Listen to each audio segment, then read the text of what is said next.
அப்பொழுது இயேசு, பிதாவே இவர்களுக்கு மன்னியும், தாங்கள் செய்கிறது இன்னதென்று அறியாதிருக்கிறார்களே என்றார். அவருடைய வஸ்திரங்களை அவர்கள் பங்கிட்டுச் சீட்டு போட்டார்கள். லூக்கா 23வது அதிகாரம் 34வது வசனம். Jesus said, Father, forgive them, for they do not know what they are doing.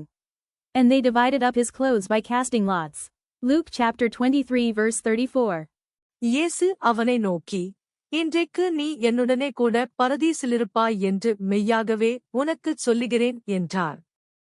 லூக்கா 23வது அதிகாரம் 43வது வசனம்.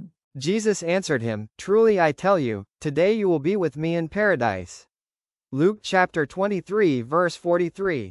அப்பொழுது இயேசு தம்முடைய தாயையும் அருகே நின்ற தமக்கு அன்பாயிருந்த சீஷனையும் கண்டு, தம்முடைய தாயை நோக்கி, ஸ்திரியே, அதோ உன் மகன் என்றார். பின்பு அந்தச் சீஷரை நோக்கி, அதோ உன் தாய் என்றார். அந்நேரம் முதல் அந்தச் சீஷன் அவளைத் தன்னிடமாய் ஏற்றுக்கொண்டான்.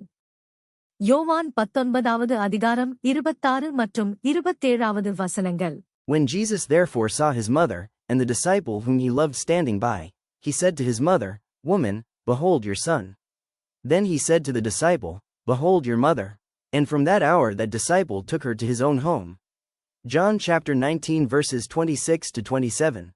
9ஆம் மணி நேரத்தில் இயேசு, ஏலி, ஏலி, லாமா சபக்தானி என்று மிகுந்த சத்தமிட்டு கூப்பிட்டார்.